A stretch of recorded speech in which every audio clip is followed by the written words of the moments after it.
Today, I'm gonna explain a 2016 American action and science fiction movie called Max Steel. The movie begins with Max and his mother, Molly, unpacking their stuff after moving to their old house. They lived there with Max's father, Jim, before he died. After that, they have moved around many times and Max is convinced they would never settle down in one place ever.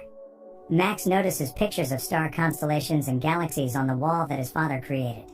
After that, he begins to feel strange as electric devices around him suddenly crackle and his hand movements can interfere with pictures shown on TV. The next morning, he stops by in front of a closed, abandoned facility of ENTEC, then heads for school. Along the way, a girl hits him, causing him to fall off. She checks on him and asks him to meet her later after school to check in on his bike. At school, his teacher immediately recognizes him as the son of Jim McGrath, seemingly a renowned scientist in the community. Sophia, the girl who hit him earlier, repairs his bike, then he drives home to find his mother receiving a guest, Miles, an old co-worker of his dad. Turns out that Miles was the one who convinced his mother to move back to their old town. While Max, Molly, and Miles are having dinner, Miles tells them that he was there at the night of the accident that took Jim's life and that he has rebuilt ENTEC without Jim ever since. Max still feels uneasy due to the fact that he barely knows his father more than any other people, especially since he does not know what happened to him.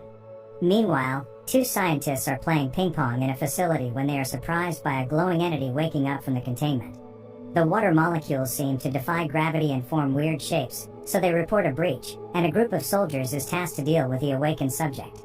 They seem to fight off a mysterious little creature before a blackout happens, which also affects the neighborhood as far as Max's house. After checking the electrical system, Max overhears Molly telling Miles that she is hesitant to tell the whole story to his son. After the dinner, Miles gives Max his business card and offers him to come by ENTEC anytime so he can show him around.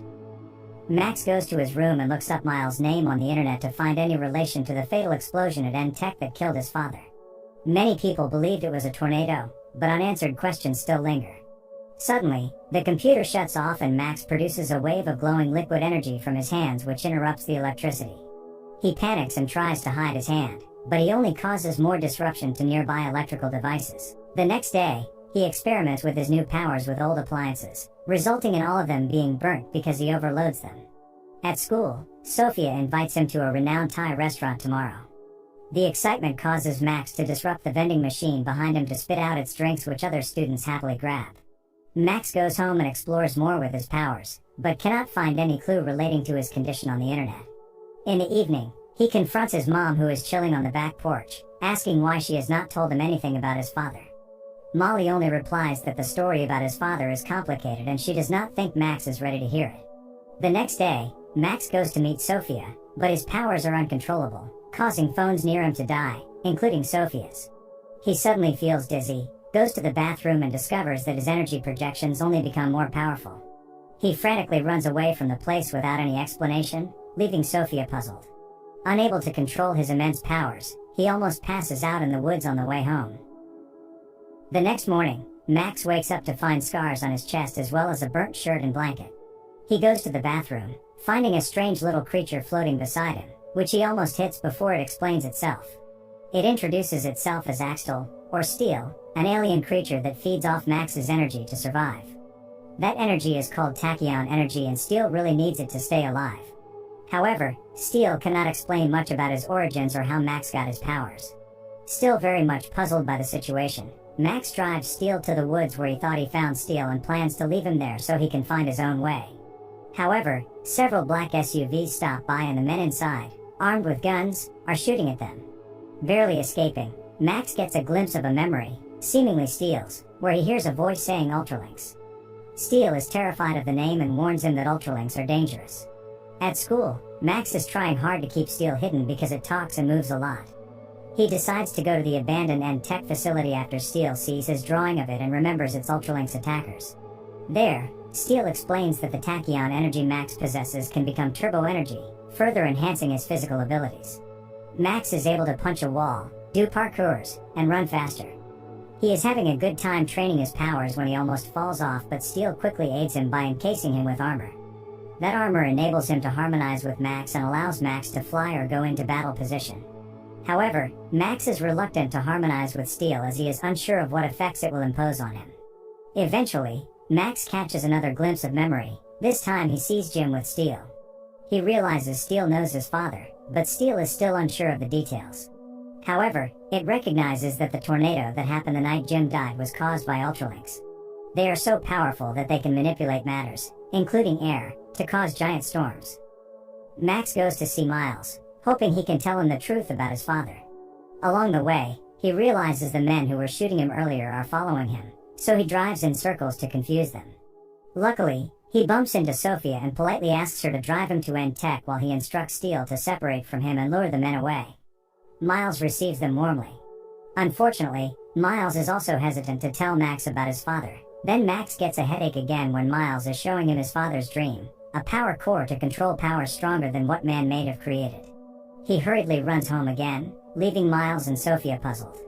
Along the way, he realizes a storm is forming, probably an Ultralink coming after him. He attempts to hide but to no avail as the storm is too powerful. Luckily, Steel finds him, and they harmonize for a brief moment to counterattack the Ultralink. Max catches another memory. This time he knows his father had the same powers like him and that Steel is actually an Ultralink. He disconnects himself from Steel, devastated by the reality that Steel only uses his energy to survive, and sends it away. Arriving home, Max is cornered by the men with guns. He thinks her mother is kidnapped by the men, then runs to Sophia's house to borrow her phone and truck, and calls Miles. Miles tells him that his mother is brought to the old N-Tech facility, so he heads there. Meanwhile, Sophia calls Molly, who is safe at home, surrounded by those men, asking about Max. Molly does not know where Max is either, but she tells her that everything is alright and she will call her back.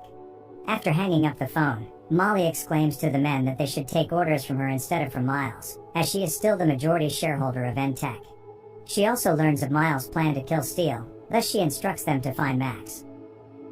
Max arrives at the old N-Tech facility and discovers the old power core his father used. He gets another flashback where he sees his dad teaming up with Steel to turn on the power core to fend off the evil Ultralinks. Miles was also there at the lab. However, it turns out Miles is the bad guy all along, making a deal with the Ultralinks to kill Jim and Steel because they are rebels. Jim, still strapped to the power core, planned to overload the core so it would explode and Miles would not benefit from it, and also to save Steel. Jim was actually an alien entity too, which explained why he got the tachyon energy. Jim and Steel rebel to protect the Earth from destruction. Max now realizes that Steel was telling him the truth, but Miles already appears behind him, suited up, ready to fight him and take his tachyon energy. He orders Max to step into the power core so he can harvest his energy, and Max does so, but Steel comes to his aid and harmonizes with him. Wearing white armor, Max is able to fight Miles, although he is careful to avoid the energy harvester on one of Miles' hands as it will weaken him. Molly's men arrive to help, but they are much less powerful than Miles, so he easily defeats them. Thinking of any strategy to get out of the situation, Max and Steel finally agree to actually give Miles the energy he wants, but when Miles links with him, he switches to turbo energy mode and overloads Miles' suit. As a result, an explosion happens, which kills Miles. Fortunately, Max and Steel survive it. Molly arrives to embrace Max and greets Steel, telling it that if she knew Steel was still alive, she would not have abandoned him all those years ago. They go home where Max can rest and finally remembers more good memories about his father.